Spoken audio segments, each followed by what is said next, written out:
Robert. I'm Vanessa. Travis. And we are late to the party. We've never done that before. Whoa, In it is sync. better late than never. Better late than never. A Star Trek edition of Better Late Than Never. I don't think we've done any Star Trek Better Late Not Than Never. yet. Star Wars is kind of in a lull right now. Right. Picard is just around the corner. In fact, premieres tonight. Absolutely. So I thought it was only perfect.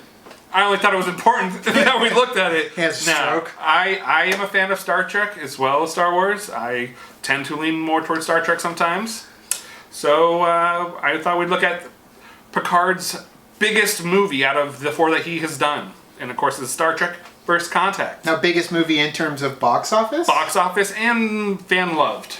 Okay, well, I mean, that's subjective. I really love Generations. But First Contact is pretty badass. Is good. It is. This movie had a budget of $45 million, made $140 million at the box office. Yes. Directed by Jonathan Frakes in his first full-length feature film. Of course, he did a couple episodes of Star Trek Voyager, Deep Space Nine, but this is the one who did it. Familiar. Yes. And of course, this movie stars most of the Next Generation cast. Of course, mostly Sir Patrick Stewart himself, Picard. Do you think Jonathan Frakes would sit over the director's chair, like do his leg wrap around As he sits every down. time he sat Like down? Riker? Yeah. Maybe. I mean, the man is Riker, so. The music for this movie, Probably. done by Jerry Goldsmith and his son Joel Goldsmith. And I love the soundtrack to this film so very much. And before we start watching this trailer, did you guys know that principal photography was started here, just south of Tucson, Arizona? Yeah, and I also know that there were issues with them and the Titan Missile Museum in which it was filmed at because of the size of the production that they wanted to do. Yes, they had to scale down a lot Yep. because the Titan missile is from the Cold War era and was Right. decommissioned and became a museum here. And they thought that would be the perfect thing to build a spaceship that goes up and hits warp drive for the first time. But as you said, production was there. They wanted a big, much grandeur, and this is an actual real Titan missile that's in there. Yeah. So there's not much room to work around. Right. So they had to do a very careful trick photography to get the shots that they wanted. Right, but yeah, the Titan Missile Museum is Zefram Cochrane's ship. So, like, you can actually come to Tucson, Arizona, which isn't far from where we are. We need to go. I know, we will go. We'll cover that eventually in a future vlog. But before we go, I'm sorry, you got anything? I got lots to say. I could keep going before we even watch. No, I'll talk about it after the trailer. Oh, okay. She's excited for it, though. In his nightmares, he can see them. In his mind, he can hear them. Look, Eudes. In his soul, Oh, snap. he can feel them. I just received report from the Space Enterprising. Prime. Long-range sensors have picked up. Yes, I know. The Borg. Yes. Set a course for Earth. Maximum warp. Now, in Earth's darkest hour, he must fight them again. Captain. Earth. Life signs? Population approximately 9 billion. All Borg. How? Time travel. They went back and assimilated Earth. Changed history. I must follow them back. Bastards. Repair whatever damage they've done. But this I time, have to go back. they must travel to the past April 4th. 2063.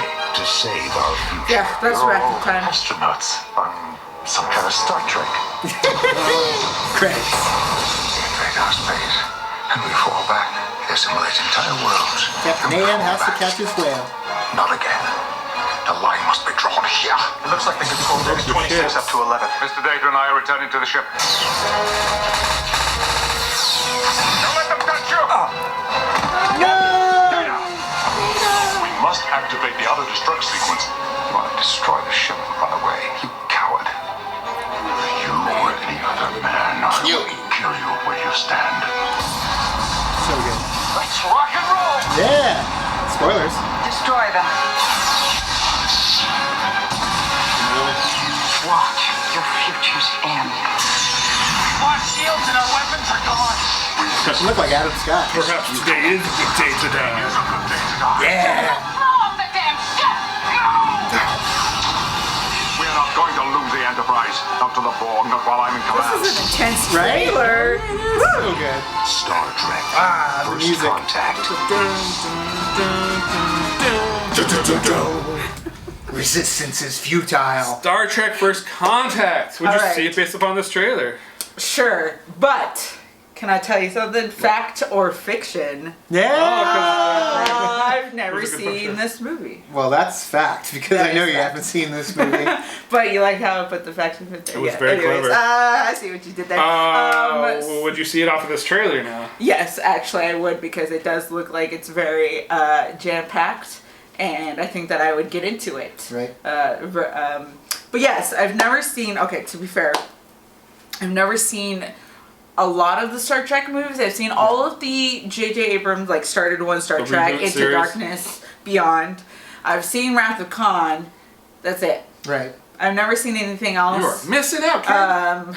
I think there have been bits and pieces somewhere that I've seen, but I've seen a little bit where they see the whales. Generations. The whales, Voyage Voyage Home. Voyage Home. Yeah. So other than that, bits and pieces. bits and pieces. I've never seen any of the.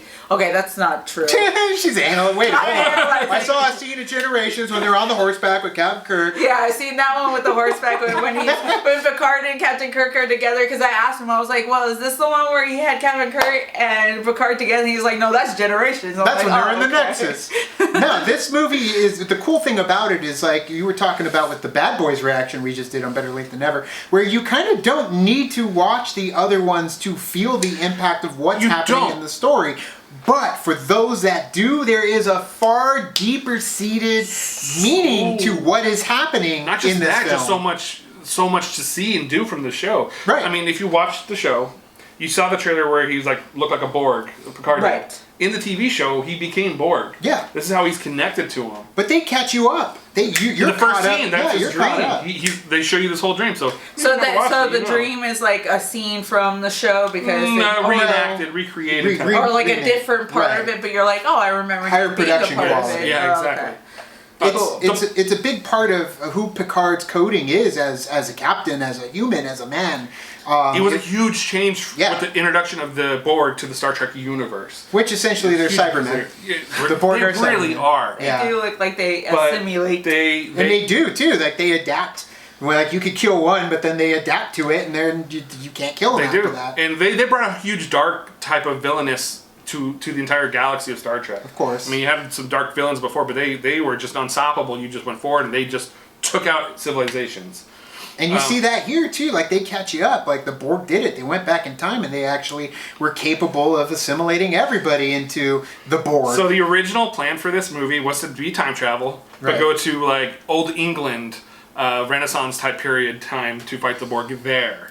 Which is weird because, I mean, granted, if you were to lose all the story elements about the warp drive when it comes to the warp signature and first contact When itself. they're having all the production meetings, they Yeah. realized this is the perfect time because they wanted to either do a movie about time travel Sure. or about the first contact. Right. And this all kind of just came together during these production meetings that say, no, this is the time we need to do it after the world had a big war Right. before we met aliens out there. Yeah.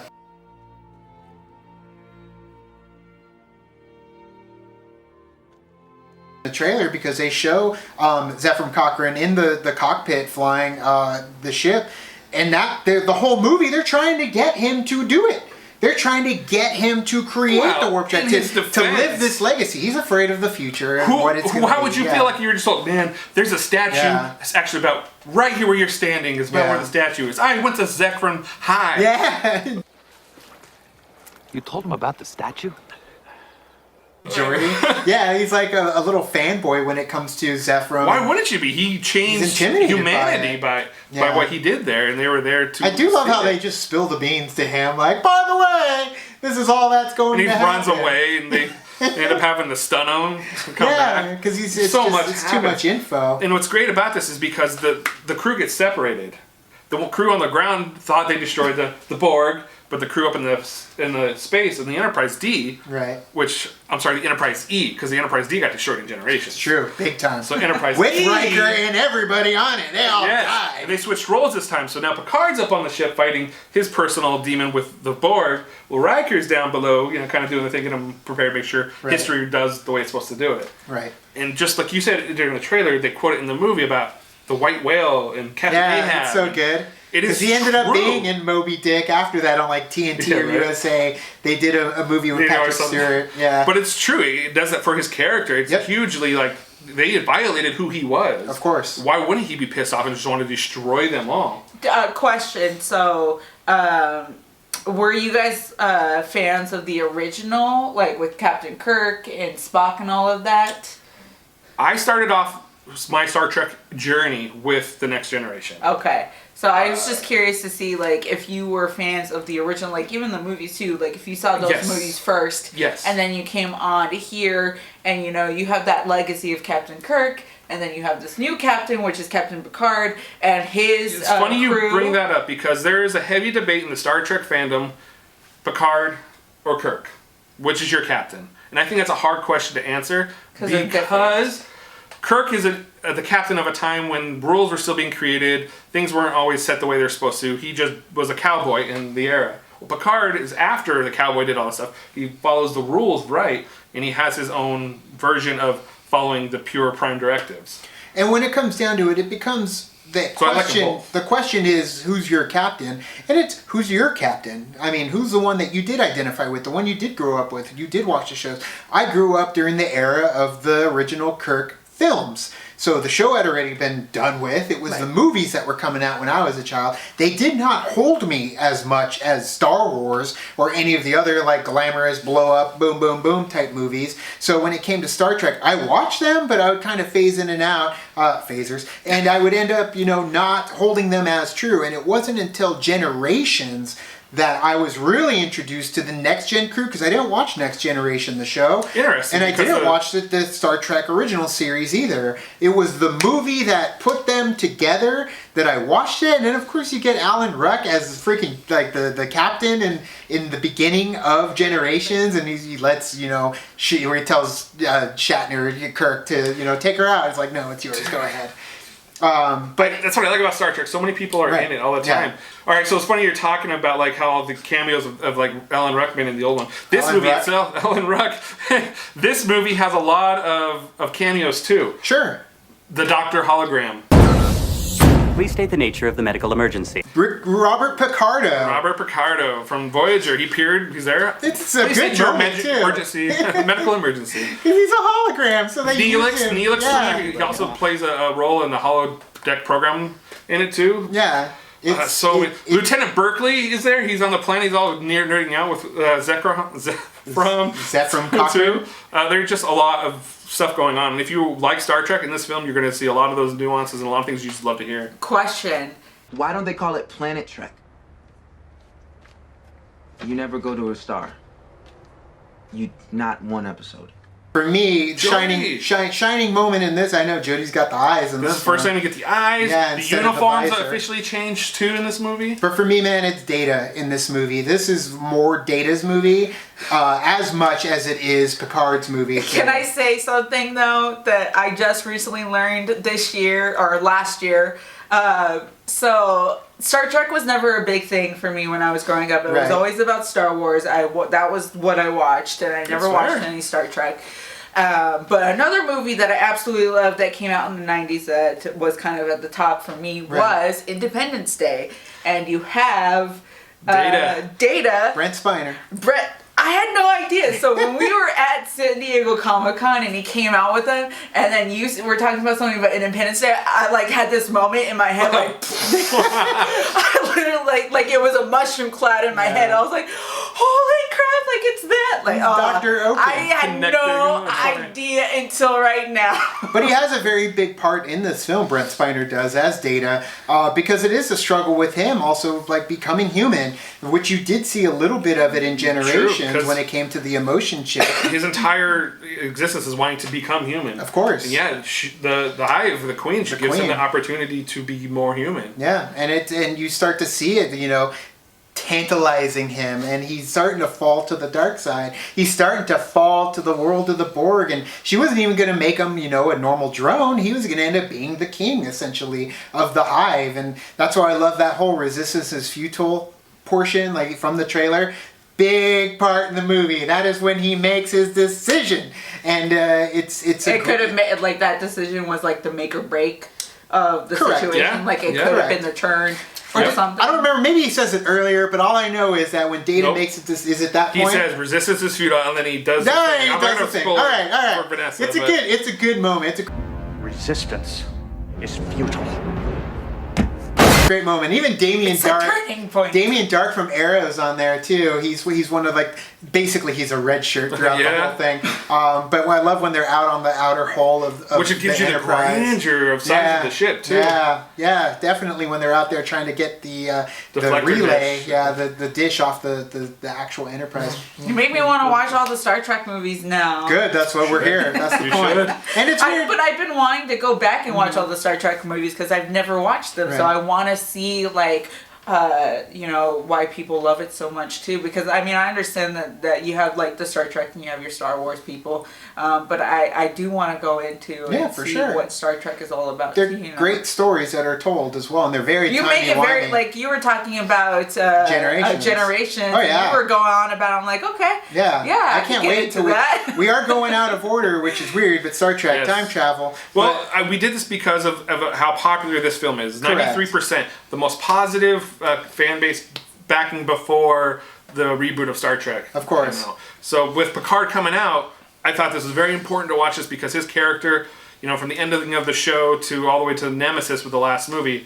is where we're going to see Picard come again. And we're gonna see him on screen, and it's gonna be awesome. Like it's the thing that's getting us to get CBS All Access to be able to watch Picard because I gotta see where we are in the world of Picard. I'm excited. I am super. I love that it's called Next Generations because you have you had the generation that loved Of the course, original, yeah. and then you have the next generation, Of which course. is you guys who loved the Next true. Generation, and then of Right. course you go into the other ones like Deep Space Nine, Voyager, Discovery. there's like a whole lot of other ones. all the that come books. out. Star Trek is just monumentally important as Star Wars is, in my opinion. Like when we were at Comic-Con too, and Right. they had the whole they had Picard come out, that was cool and everything. We saw the trailer. You can see the vlog of us watching the panel for Star Trek at San Diego Great. Comic-Con on our channel. Boop, in the corner. But I'm also excited about the cartoon that they're coming out with, the lower deck. yeah, Lower Deck. Lower Lower decks or Decks, something. So I'm yes. interested in that as well. So Right. much. Michael going on. Giacchino also has he's directed